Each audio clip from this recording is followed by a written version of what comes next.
Hello everyone, my name is Surabhi Singh and today we will talk about the programming languages. इसके पहले मैंने आपसे different software के बारे में बात किया था, सिस्टम सॉफ्टवेयर, एप्लीकेशन सॉफ्टवेयर, और उसमें डिफरेंट ऑपरेटिंग सिस्टम्स के बारे में बात किया था। आज मैं आपसे बात करने जा रही हूँ प्रोग्रामिंग लैंग्वेजेस की, यानी जिस लैंग्वेज के थ्रू आप कंप्यूटर को समझाते हो कि आपको क्या करना है, आपको क्या फंक्शन परफॉर्म करना है, उसके बारे में हम बात करेंगे। तो बेसिकली ये बहुत बड़ा चार्ट है जिसको मैं आज समराइज्ड वे में इसको इकट्ठा करने की कोशिश की हूँ। इनकेस आपका कोई डाउट होता है, कोई क्वेरी होती है, तो आप मुझे कमेंट सेक्शन में ज़रूर पूछिएगा। इन केस मेरे से कोई टॉपिक रह गया होता है जो मैं आपको नहीं समझा पाई हूँ, तो मैं उस क्वेश्चन को सॉल्व करने की पूरी कोशिश करूँगी। तो प्रोग्रामिंग लैंग्वेजेस को अगर हम बात करें तो दो पार्ट में डिवाइड किया गया है। First is high level language and second is low level language. शुरुआत हम लो लेवल लैंग्वेज से करते हैं क्योंकि पहले जो आपका लैंग्वेज आया था वो आपका लो लेवल लैंग्वेज था, यानी मशीन लैंग्वेज। एक तरीके से इसको असेंबली लैंग्वेज भी कहते हैं। हाई लेवल लैंग्वेज आपका डिफरेंट हो जाता है। आज के सिनेरियो में जो हम यूज़ कर रहे हैं वो हाई लेवल लैंग्वेज यूज़ कर रहे हैं, यानी C++, जावा, पाइथन, इसका नाम सुना होगा। लेकिन जो स्टार्टिंग कंप्यूटर की हुई थी तो हमारी लो लेवल लैंग्वेज से हुई थी। तो हम लो लेवल लैंग्वेज या मशीन लैंग्वेज जिसको कहते हैं उसके बारे में हम बात करेंगे। तो लो लेवल लैंग्वेज में आपका आता है असेंबली लैंग्वेज, और अगर हाई लेवल लैंग्वेज की बात करते हैं तो वो अगेन दो पार्ट में डिवाइडेड होता है, प्रोसीजरल एंड नॉन प्रोसीजरल आपका। उसके बाद से अगर हम प्रोसीजरल में बात करते हैं तो प्रोसीजरल में एक स्पेशल सब टाइप होता है ऑब्जेक्ट ओरिएंटेड, जिसके बारे में हम बात करेंगे, जिसका डिफरेंस आपसे पूछा जा सकता है। तो फर्स्ट हम बात करने जा रहे हैं कि प्रोसीजरल लैंग्वेज और नॉन प्रोसीजरल लैंग्वेज में क्या डिफरेंट है। प्रोसीजरल लैंग्वेज और नॉन प्रोसीजरल लैंग्वेज में क्या डिफरेंस है, ये जानना बहुत ही ज़्यादा ज़रूरी है। इसमें आपके असर्शन एंड रीज़न के क्वेश्चन बन सकते हैं। तो जो प्रोसीजरल लैंग्वेज होती है बेसिकली ये कंप्यूटर को बताती है कि क्या करना है और कैसे करना है। सपोज अगर आपको कंप्यूटर को कमांड देना है कि 2 का टेबल लिखकर आप उसको 3 से ऐड करो, तो पहले तो आप उसको बताओगे कि क्या करना है और उसके बाद कैसे करना है आप ये भी बताओगे। इसी वे में एग्जांपल ले लें कि सपोज़ अगर आपको बिरयानी बनानी है, तो मैं आपको अगर बोल रही हूँ कि बिरयानी बनानी है, तो पहले तो मैंने आपको कमांड दिया व्हाट टू डू, और कैसे बनानी है वो भी मैं आपको सारी चीज़ें प्रोसीजर के थ्रू बताऊँ। तो that type of language comes in a procedural language. और जबकि जो नॉन प्रोसीजरल लैंग्वेज होता है इसमें हम सिर्फ इतना बता देते हैं कि ये काम करना है, मतलब एडिशन करके डिवाइड करना है। अब एडिशन कैसे करना है, डिवाइड करना है, बॉडमास रूल लगेगा, ये सारी चीज़ें हम एक्सपेक्ट करते हैं कि उस लैंग्वेज में अपने आप कोडिंग में ऑलरेडी नोन है।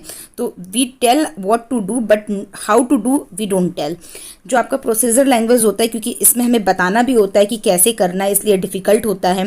जो आपका नॉन प्रोसीजर लैंग्वेज होता है वो ईजी होता है लर्न करने के लिए। जो प्रोसीजरल लैंग्वेज होता है इसमें एक्चुअली हमें बहुत सारी लैंग्वेजेस जाननी ज़रूरी होती हैं। It requires a lot of procedural language, जबकि इसमें आपकी लेस लैंग्वेजेस जाननी ज़रूरी होती हैं। इसको डीबग करना डिफ़िकल्ट होता है, जबकि इसको डीबग करना आसान होता है। ये आपका फाइल ओरिएंटेड होता है, जबकि ये डेटाबेस ओरिएंटेड होता है। अगर हम प्रोसीजरल की एग्जांपल की बात करते हैं तो C++, जावा आपकी प्रोसीजरल लैंग्वेज में आते हैं, जबकि नॉन प्रोसीजरल में आपकी बेसिकली LISP, प्रोलॉग, ये सारी चीज़ें आती हैं। तो अब हम प्रोसीजरल लैंग्वेज में भी आगे C++, जावा, इन सारी लैंग्वेजेस के बारे में एक या दो लाइन जान लेंगे, जिसमें अगर इनकेस क्वेश्चन बनता है तो आप उसको सॉल्व कर पाओ। अब अगर हम स्टार्ट करें प्रोसीजरल और ऑब्जेक्ट ओरिएंटेड में क्या डिफरेंस है। जैसा प्रोसीजरल लैंग्वेज होता है ये एल्गोरिदम के साथ डील करता है, जो आपका ऑब्जेक्ट ओरिएंटेड प्रोग्रामिंग होती है वो आपकी डेटा के साथ डील करती है।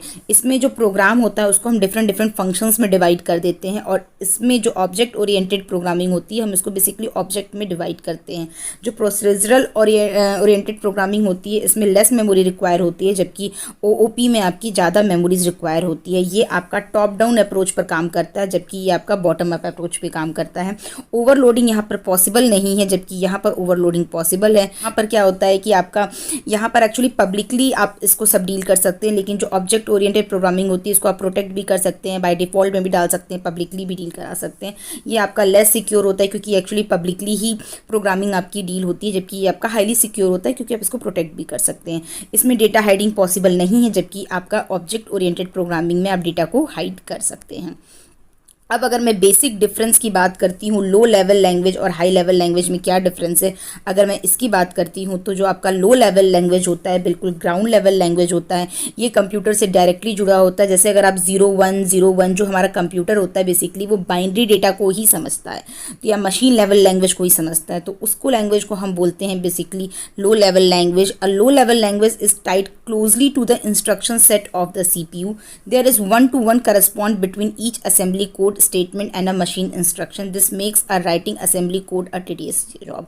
क्योंकि देखिए अगर हम जो आपका लो लेवल लैंग्वेज है इसमें अगर हम बात करते हैं तो 0101 के फॉर्म में, जैसे किसी का नाम लिखना है, सुरेश नाम हमें लिखना है, तो उसको हमें 0101 के फॉर्म में लिखना होता है, बट हमें इसको याद करना बहुत डिफिकल्ट है।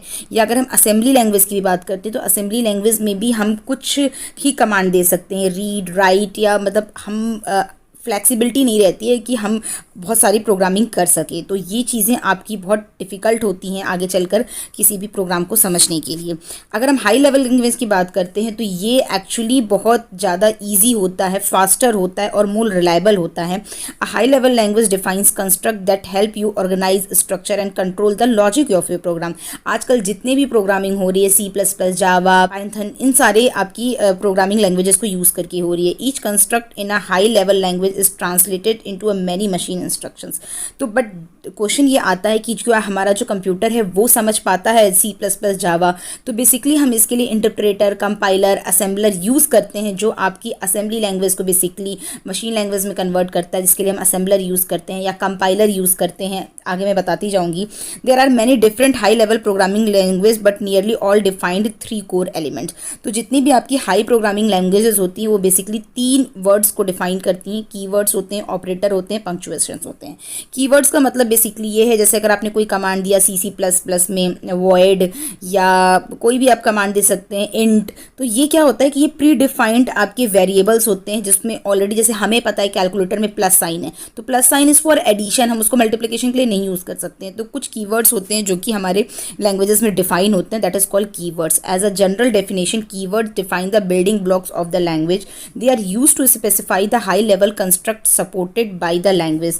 For example, keyword are used to control the flow of execution, define various type of data and provide option and a mechanism that let you manage the execution of program. int, int आपका example होगा, जैसे integer 3,4 इस type से लिखते थे, void main, या इस type से जो C में हम बेसिक प्रोग्रामिंग करके जो करते थे वो आपके कीवर्ड्स हो गए। ऑपरेटर जिनके ऊपर हमें ऑपरेट करना होता है, operator are used by expressions with one of the most common being the arithmetic expression. जैसे हम एग्जाम्पल बनते हैं, ऑल लैंग्वेज में हम प्लस साइन को ही यूज़ करते हैं एडिशन के लिए, तो वो हमारे ऑपरेटर्स होते हैं। नेक्स्ट आता है punctuations. Punctuations comprises those element of the language that are use to separate one element from other, group statement, prevent ambiguity. तो इस टाइप के जो होते हैं, जो सिंटेक्स लैंग्वेजेस को क्लैरिफाई करते हैं, उनको हम पंक्चुएशन कहते हैं। जैसे ये इस टाइप के सिंबल हो गए, इस टाइप के जो सिंबल्स होते हैं उनको हम पंक्चुएशंस कहते हैं। तो ये बेसिकली हाई लेवल लैंग्वेज की जो बेसिक कोर एलिमेंट्स हो गए, मैं उनकी बात की हूँ। नेक्स्ट आपका आता है असेंबली लैंग्वेज, जो आपका लो लेवल प्रोग्रामिंग लैंग्वेज होता है, उसमें सबसे इंपॉर्टेंट असेंबली लैंग्वेज होता है। N assembly language is a low level programming language for micro processor and other programmable device. It's not just a single language but rather a group of language. Assembly language implements a symbolic representation of the machine code, जैसे read या right, इसमें हम थोड़ा सा symbolic representation करते हैं। Machine level से ये इस मामले में डिफरेंट होता है। It is general used for the programming of micro processor and micro controller. अगर आपने इलेक्ट्रॉनिक्स में माइक्रो प्रोसेसर, माइक्रो कंट्रोलर पढ़ा है तो आप उसमें याद करेंगे कि हम इस टाइप से कमांड देते हैं, ऐड, सब, इस टाइप से। तो छोटे छोटे आपके लैंग्वेजेस में हम कमांड देते हैं। The assembly language is converted into machine language by 2 following method. First तो आपका असेंबलर हो गया एंड सेकंड आपका एमुलेटर आता है। Assembler is used to translate the program written in assembling language into a machine code. The source program in a input of assembler that contains assembly language instruction. The output generated by assembler is the object code or a machine code understandable by computer. तो आप इस तरीके से समझ सकते हैं, जैसे ये आपने यहाँ से आपने असेंबली लैंग्वेज भेजी, ये आपका असेंबलर है, और यहाँ से जो असेंबलर का आउटपुट निकलेगा वो मशीन लैंग्वेज होगा। यानी असेंबलर क्या होता है, एक तरीके से इंटरलिंक का काम करता है कंप्यूटर और आपका जो एंड यूज़र होता है उसके बीच का। नेक्स्ट आता है एमुलेटर। तो एमुलेटर को आप इस तरीके से भी समझ सकते हैं कि सपोज कभी कभार क्या होता है, जैसे आपका फ़ोन है, ठीक है, आपका फ़ोन एंड्रॉयड पर काम कर रहा है, बट आपको बेसिकली विंडोज़ को भी इंस्टॉल करना है अपने फ़ोन में। दो विंडोज़ आपका बेसिकली सॉफ्टवेयर वाइज तो सपोज आपका फ़ोन सपोर्ट कर देगा, बट अगर हम हार्डवेयर वाइज की बात करते हैं तो विंडोज़ बेसिकली आपका 15 इंच के लैपटॉप में चलता है। बट अगर इन केस अगर अपने फ़ोन को में उसको रन कराते हैं बेसिकली, तो इन दैट केस की ऑलरेडी एंड्रॉयड फ़ोन है आपका और आप उसमें विंडोज़ को रन करा रहे हैं, तो that is called emulator. Another way to run your program is with emulator, and emulator is a mixture of hardware and software. It is usually used to test and debug the hardware and the software of the external system. तो basically क्या होगा कि आपका computer जो आपने suppose Windows को अपने computer में अपने लैपटॉप में डाला है, तो वो बेसिकली क्या होगा कि थोड़ा फ़ोन आपका हैंग करेगा, क्योंकि वो 15 इंच की लैपटॉप के लिए बना है, आप उसको 5 इंच की स्क्रीन पर डाल रहे हैं, तो बेसिकली आप टेस्टिंग करने के लिए डालते हैं. Such as the prototype of the micro based instrument. Another feature of the emulator is the ability to use either system memory or the memory on the prototype for the program you are debugging. So the part of the hardware of an emulator is multi-wire cable. ये चीज़ याद रखिएगा, इससे prelims में question भी बना है. जो आपके एमुलेटर का जो पार्ट होता है वो एक्चुअली मल्टी-वायर केबल होता है, which connects the host system to the system being the developed. A plug at the end of the cable is plugged into the prototype system in place of its microprocessor. Basically emulator को use करने का तरीका बताया गया है. Through this connection, the software of the emulator allows you to download your object code program into a RAM in the system being tested and run it. तो basically जब आप emulator से connect कर देंगे, जो आप जो भी सॉफ्टवेयर है आप अपने लैपटॉप के अपने मोबाइल के अंदर डालकर उसको रन करा सकते हैं. And emulator allow you to load and run program, examine and change the content of the register, and change the content of memory location and insert the breakpoint in the program. ठीक है, तो basically वही चीज़ें हैं. जैसे आप समझ लीजिए कि किसी की बॉडी में हम उस बॉडी को बिना चेंज किए हुए किसी और की आत्मा डाल दें, तो मतलब एक बॉडी में दो आत्माएं हैं. This is for example only. The emulator also takes a snapshot of the content of the register activity on the address and data bus and the state of the flag as each instruction execute. The emulator store the trace data. It is called an large RAM. You can do a printout of the trace data to see the result that your program produced on the step by step basis. So this is all about emulator. अगर हम और सारी languages की बात करें तो basically ये सारी लैंग्वेजेस हैं जिसका मैंने यहाँ पे एग्जांपल दिया है, इसको आपको एक बार रीड कर लेना है, क्योंकि ये सारे एग्जाम्पल से रिलेटेड क्वेश्चंस आपके पूछे जा सकते हैं. फर्स्ट अगर मैं इसमें बात करती हूँ तो फर्स्ट आपका आ गया बेसिक लैंग्वेज. तो basic stand for beginner all purpose symbolic instruction code. Originally designed as an interactive main frame time sharing language by John Kemeny and Thomas Kurtz in 1963, become widely used for a personal computer. Personal computer में हम पहले basic use करते थे, याद होगा आपको AC में हमारे कंप्यूटर रखे होते थे जो हमारी कंप्यूटर की क्लासेस होती थी. फिर उसके बाद से आता है Fortran. Fortran stand for formula translation is a general purpose imperative programming language. Full form जरूर याद कीजिएगा. It was originally developed by John Backus and IBM for scientific and engineering application. Next आता है आपका LISP. It is an economic list processing is a programming language that was design for a easy manipulation of data strings. Next आता है ADA. It was created in the 1970 primarily for a application used by US department for defence. The language is named in honor of Countess Ada Lovelace, an influential historic figure in the field of computing. COBOL का नाम भी आपने सुना है. Common business oriented language होता है. High programming language होता है. डेवलप्ड हुआ था आपका CODASYL and later approved by NC as a standard language for commercial use. Pascal is also a general purpose high level language that was originally developed by Niklaus Wirth. ये basically इसमें ऐसा कुछ भी नहीं है जो मैं आपको अलग से एक्सप्लेन करूँ. सब लैंग्वेजेस के नाम हैं, तो इनको आपको एक बार में आइडिया होना चाहिए कि ये लैंग्वेज कहाँ से आई थी, किसी साइंटिस्ट की बेसिस पे रखी गई थी या क्या. C++ आप क्लास 9-10 से सुनते आ रहे हैं, तो इसमें मुझे कुछ भी ऐसा नहीं है जो मैं आपको बताऊँ.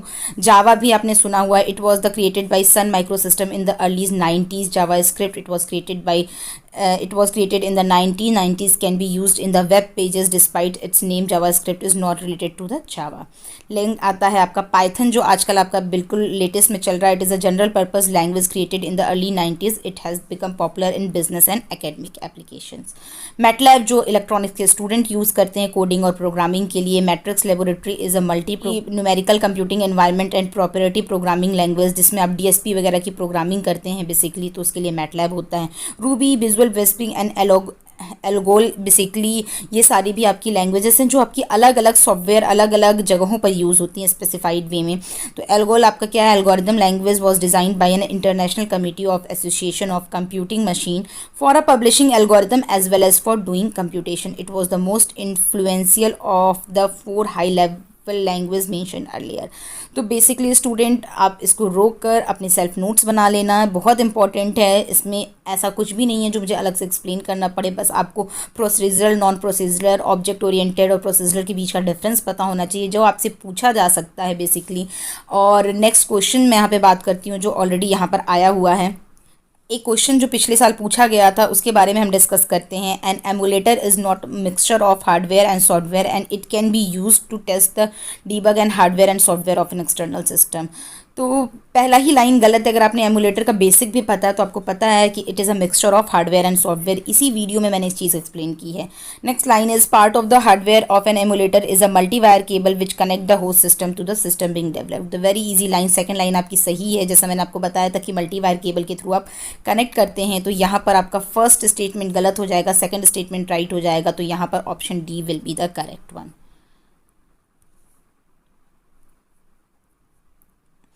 नेक्स्ट क्वेश्चन जो आपका 2019 में पूछा गया है, very easy one. The core element of the high level programming language are. तो क्या है आपके हाई लेवल प्रोग्रामिंग लैंग्वेज के जो कोर एलिमेंट्स हैं? Keywords, operator, punctuation. उसके बाद से आपकी कुछ और भी वर्ड्स आते हैं जो पाइथन वगैरह में यूज़ होते हैं, आइडेंटिफायर वगैरह। बट फिलहाल आपको जो main high level programming language के ऑप्शन हैं वो आपका क्या हो जाएगा? Keyword, operator and punctuation.